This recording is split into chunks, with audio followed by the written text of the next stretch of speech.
Hello friends, welcome to my channel Stocks Tutor. अगर आप मेरे चैनल पर पहली बार विजिट कर रहे हैं तो चैनल को सब्सक्राइब जरूर करें। आज हम लोग MSP steel and power limited share price के बारे में बात करेंगे और अभी हम लोग इसका प्राइस देखें तो 11.75 रुपीस चल रहा है और आज इसमें 0.43% का अपर सर्किट लगा था। लास्ट 5 डेज की बात करें तो इसमें 6% से डाउन गया है और यहाँ पर हम लोग देख रहे हैं लास्ट 5 डेज में ये लगातार यहाँ पर डाउन ही जा रहा है। 1 मंथ की बात करें तो 2.89% से ये डाउन गया था। 6 मंथ्स की बात करें तो 23% के इसने अच्छे रिटर्न्स दिए थे। 1 ईयर की बात करें तो 52% के इसने अच्छे रिटर्न्स दिए थे। 5 ईयर्स की बात करें तो इसने -6% के रिटर्न्स दिए और यहाँ पर अगर मैक्सिमम की बात करें तो -20% के रिटर्न्स दिए। तो हमारे 6 मंथ्स में यहाँ पर और 1 ईयर में शेयर ने काफ़ी अच्छे रिटर्न्स दिए।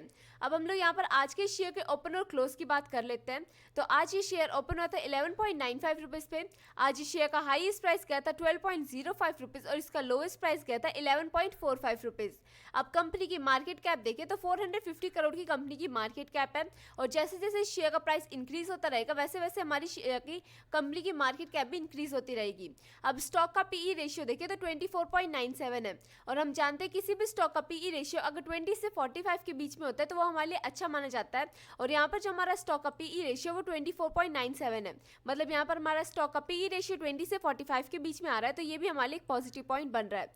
अब यहाँ पर हम लोग 52 वीक हाई की बात करें, मतलब एक साल में शेयर का हाईएस्ट प्राइस कितना गया है तो 18.90 रुपीज़ इस शेयर का हाईएस्ट प्राइस गया है एक साल में। और 52 वीक लो की बात करें, मतलब एक साल में इसका लोएस्ट प्राइस कितना गया तो वो 7 रुपीज़ गया है। अब यहाँ पर हम लोग कंपनी की फाइनेंशियल परफॉर्मेंस देखते हैं एनुअली। तो यहाँ पर जो हमारी ग्रीन कैंडल है वो हमारी रेवेन्यू है और जो हमारी यहाँ पर येलो कैंडल है वो हमारी नेट इनकम है। तो हम लोग देखते हैं हमारी रेवेन्यू और नेट इनकम की ग्रोथ। तो 2017 से 2019 तक हमारी रेवेन्यू लगातार इंक्रीज हो रही है, ये हमारे लिए एक पॉजिटिव पॉइंट है। उसके बाद 2020 में हमारी रेवेन्यू थोड़ा सा डिक्रीज हुई क्योंकि पैंडेमिक ईयर थी 2020 हमारे लिए, इसलिए थोड़ी सी यहाँ पर कंपनी की सेल्स डिक्रीज हुई है जिसकी वजह से उसके रेवेन्यू भी यहाँ पर डिक्रीज हुई है। बट फिर 2021 में कंपनी ने फिर से बाउंस बैक किया और अपनी ग्रोथ को दोबारा इंक्रीज कर दिया और यहाँ पर 2021 में उसकी रेवेन्यू फिर से इंक्रीज हो गई और ये भी हमारे लिए एक पॉजिटिव पॉइंट है। अब हम लोग कंपनी की नेट इनकम की बात करते हैं। 2017 में कंपनी की नेट इनकम नेगेटिव में थी, फिर 2018 में वो पॉजिटिव की तरफ जा रही थी बट पॉजिटिव में नहीं गई। 2019 में कंपनी की नेट इनकम नेगेटिव में और कम हो गई और 2020 में वो नेगेटिव में फिर से इंक्रीज हो गई। बट 2021 में कंपनी की नेट इनकम पॉजिटिव में पहुंच गई, ये भी हमारे लिए एक पॉजिटिव पॉइंट है। अब हम लोग इनका डाटा भी देख लेते हैं। रेवेन्यू की बात करें तो एनुअली वो 12% से इंक्रीज हुई है। नेट इनकम की बात करें तो 106% से इंक्रीज हुई है। डाइल्यूटेड ईपीएस की बात करें, मतलब अर्निंग पर शेयर, तो वो भी हमारा 106% से इंक्रीज हो रहा है। कंपनी की नेट प्रॉफिट मार्जिन की बात करें तो 105% से इंक्रीज हो रही है।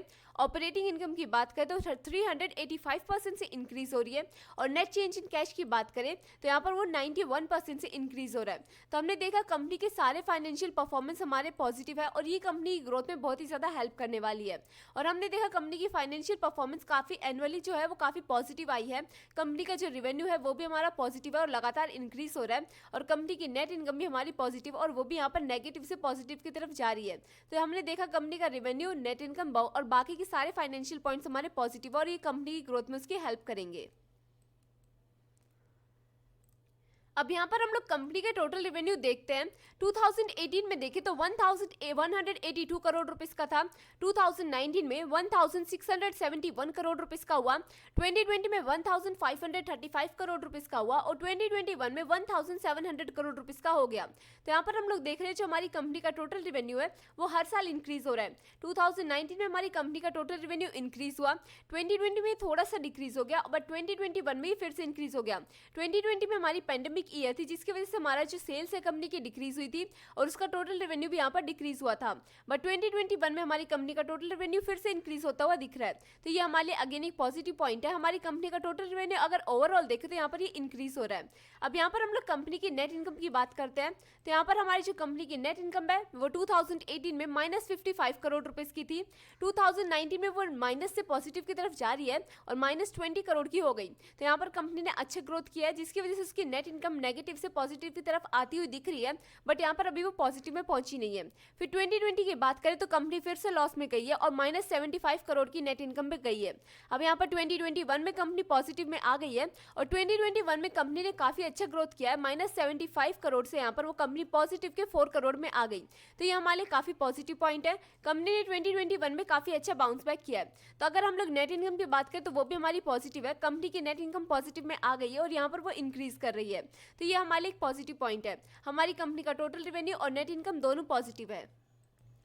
अब यहाँ पर हम लोग कंपनी के करंट एसेट्स की बात करते हैं। 2018 में 657 करोड़ के एसेट्स थे, 2019 में 637 करोड़ के एसेट्स थे, 2020 में 741 करोड़ के एसेट्स थे और 2021 में 580 करोड़ के एसेट्स थे। तो हमारी किसी भी कंपनी के एसेट्स इंक्रीज होने चाहिए और कंपनी की लाइबिलिटीज डिक्रीज होनी चाहिए, तभी हमारी कंपनी अच्छा ग्रो करती है। तो यहाँ पर हमारी कोई भी कंपनी उसके एसेट्स ज़्यादा से ज़्यादा होने चाहिए और हर साल इंक्रीज होने चाहिए। तो यहाँ पर 2019 में हमारे थोड़े से एसेट्स डिक्रीज हो रहे हैं, बट 2020 में कंपनी की करंट एसेट्स बहुत तेजी से इंक्रीज हो रही है, हमारे एक पॉजिटिव पॉइंट है। बट 2021 में कंपनी के एसेट्स फिर से डिक्रीज हो गए। तो यहाँ पर हमने देखा 2020 में कंपनी के एसेट्स काफी ज्यादा इंक्रीज हो रहे थे, बट 2021 में फिर से डिक्रीज हो गए। अब यहाँ पर हम लोग कंपनी के टोटल एसेट्स देखते हैं। टोटल एसेट्स हो या करंट एसेट्स, कंपनी के एसेट्स हमेशा इंक्रीज होने चाहिए। तो अब हम लोग टोटल एसेट्स को भी देखते हैं। 2018 में 1700 करोड़ के एसेट्स थे, 2019 में 1700 करोड़ के एसेट्स थे, 2020 में भी 1700 करोड़ के एसेट्स थे और 2021 में 1500 करोड़ के एसेट्स थे। तो यहाँ पर हम लोग देख रहे हैं 2018 से 2020 तक कंपनी के एसेट्स में कोई ज़्यादा चेंज नहीं आया, बट 2021 में हमारे एसेट्स थोड़े से डिक्रीज हो गए। तो ये हमारे एक नेगेटिव पॉइंट है, बट उससे पहले की बात करें तो ये हमारे एक पॉजिटिव पॉइंट है, क्योंकि यहाँ पर हमारी कंपनी के एसेट्स कांस्टेंट है। तो यहाँ पर 2018 से 2020 तक हमारी जो कंपनी के टोटल एसेट्स है वो लगातार कांस्टेंट चल रहे हैं। 1700 के करीब यहाँ पर हमारे एसेट्स चल रहे हैं, बट उसके बाद 2021 में ये थोड़े से डिक्रीज हो गए। अब यहाँ पर हम लोग कंपनी की करंट लाइबिलिटीज और टोटल लाइबिलिटीज को भी देख लेते हैं। तो कि कोई भी कंपनी उसकी लाइबिलिटीज को डिक्रीज होते रहनी चाहिए, तभी हमारी कंपनी अच्छा ग्रो करती है। तो यहाँ पर हम लोग कंपनी की करंट लाइबिलिटीज देखते हैं। 2018 में 514 करोड़ की लाइबिलिटीज थी, फिर 2019 में 468 करोड़ की लाइबिलिटीज हुई, 2020 में 576 करोड़ की लाइबिलिटीज हुई और 2021 में 374 करोड़ की लाइबिलिटीज हुई। तो यहाँ पर हमारी जितनी लाइबिलिटीज कम होगी कंपनी की, उतना ही कंपनी के लिए पॉजिटिव पॉइंट होगा। तो यहाँ पर 2019 में हमारी कंपनी की लाइबिलिटीज डिक्रीज हो रही है और ये हमारे एक पॉजिटिव पॉइंट है। फिर 2020 में कंपनी की लाइबिलिटीज इंक्रीज हो रही है और ये हमारे नेगेटिव पॉइंट है। कंपनी की लाइबिलिटीज जितनी कम होगी कंपनी उतना ही अच्छा ग्रो करेगी। फिर यहाँ पर हम लोग 2021 में देखें तो कंपनी की लाइबिलिटीज काफी ज्यादा डिक्रीज हो रही है, ये भी हमारे एक पॉजिटिव पॉइंट है। अगर हम लोग ओवरऑल की बात करें तो हमारी जो करंट लाइबिलिटीज है वो यहाँ पर लगातार डिक्रीज हो रही है और ये हमारे पॉजिटिव पॉइंट है और ये कंपनी की ग्रोथ में उसकी हेल्प करेगा।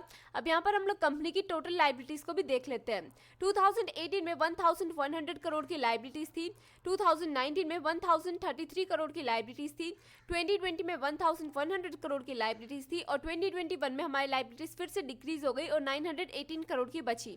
तो यहाँ पर 2019 में हमारी लाइबिलिटीज डिक्रीज हो रही है और ये हमारी एक पॉजिटिव पॉइंट है, बट 2020 में लाइबिलिटीज फिर से इंक्रीज हो गई, ये हमारी एक नेगेटिव पॉइंट है और 2021 में यहाँ पर फिर से डिक्रीज हो गई और अगेन हमारे एक पॉजिटिव पॉइंट है। अगर यहाँ पर हम लोग ओवरऑल देखें तो कंपनी की जो टोटल लाइबिलिटीज है वो भी डिक्रीज हो रही है और ये भी हमारे एक पॉजिटिव पॉइंट है, जो कि कंपनी की ग्रोथ में उसकी हेल्प करेगा। अब यहाँ पर हम लोग कंपनी के टोटल एसेट्स और टोटल लाइबिलिटीज को भी कंपेयर कर लेते हैं। 2021 में देखें तो हमारे जो कंपनी के टोटल एसेट्स है वो 1500 करोड़ के हैं और अगर टोटल लाइबिलिटीज को देखें तो वो 918 करोड़ की है। तो यहाँ पर हमारी 2021 में कंपनी के पास एसेट्स तो बहुत ज़्यादा है और लाइबिलिटीज बहुत कम है, तो ये हमारी कंपनी के लिए एक पॉजिटिव पॉइंट बन रहा है। अब यहाँ पर हम लोग कंपनी के शेयर होल्डिंग पैटर्न में कंपनी के टोटल प्रमोटर होल्डिंग्स की बात करते हैं। सितंबर 2020 की बात करें तो 41.62% की होल्डिंग्स थी और अगर दिसंबर 2021 की बात करें तो 41.62% की होल्डिंग्स थी। तो हम लोग देख रहे हैं हमारी जो कंपनी की प्रमोटर होल्डिंग है वो लगातार यहाँ पर कांस्टेंट चल रही है और ये हमारे एक पॉजिटिव पॉइंट है। हम जानते हैं किसी भी कंपनी की प्रमोटर होल्डिंग क्या तो कांस्टेंट चलनी चाहिए या फिर इंक्रीज होना चाहिए, तभी हमारे एक पॉजिटिव पॉइंट होता है। कंपनी की प्रमोटर होल्डिंग कभी भी डिक्रीज नहीं होनी चाहिए। तो यहाँ पर जो हमारी कंपनी की प्रमोटर होल्डिंग है वो लगातार कांस्टेंट चल रही है, इसीलिए हमारे एक पॉजिटिव पॉइंट बन रहा है। और यहाँ पर हम लोग कंपनी की प्रमोटर होल्डिंग देखें तो 41.62% की और काफी अच्छी खासी होल्डिंग्स है कंपनी के प्रमोटर्स की। यहाँ पर हम लोग म्यूचुअल फंड्स की होल्डिंग देखें तो कोई होल्डिंग्स नहीं मिल रही है, यहाँ पर 0.00% की होल्डिंग्स है। अब यहाँ पर हम लोग अदर डोमेस्टिक इंस्टीट्यूशंस की बात करें तो 22.89% की होल्डिंग्स है और ये हमारे लिए एक पॉजिटिव पॉइंट है, क्योंकि 22% की होल्डिंग्स बहुत ही ज़्यादा होल्डिंग्स होती है और हमारी इंडिया की बड़ी कंपनीज ने इस कंपनी में होल्डिंग्स ले रखी है। अब हम लोग यहाँ पर फॉरेन इंस्टीट्यूशंस की बात करते हैं, यहाँ पर कोई होल्डिंग्स नहीं है। अब बचे रिटेल और अदर्स जिसमें हम लोग आते हैं, उसकी यहाँ पर 35.49% की होल्डिंग्स है। तो मैंने इस कंपनी के दोनों पॉजिटिव और नेगेटिव पॉइंट्स आपको बता दिए हैं और हमने देखा इस कंपनी में बहुत सारे पॉजिटिव पॉइंट्स हैं as compare to negative points. Company में प्रोमोटर होल्डिंग काफ़ी पॉजिटिव है, कंपनी के एसेट्स इंक्रीज हो रहे हैं और लाइबिलिटीज डिक्रीज हो रही है, कंपनी का टोटल रेवेन्यू काफ़ी पॉजिटिव आया है और उसकी नेट इनकम भी काफ़ी पॉजिटिव आई है। तो यहाँ पर हमने काफ़ी सारे पॉइंट्स कंपनी के फेवर में देखे हैं जिसकी ग्रोथ में उसकी हेल्प करने वाले हैं। अगर आप भी इस कंपनी में इन्वेस्ट करना चाहते हैं तो उससे पहले खुद की फंडामेंटल एनालिसिस एक बार जरूर कर लें और उसी के बाद इस कंपनी में इन्वेस्ट करें। अगर आपको वीडियो पसंद आया हो तो वीडियो को लाइक करें और चैनल को सब्सक्राइब जरूर करें। मिलते हैं नेक्स्ट वीडियो में।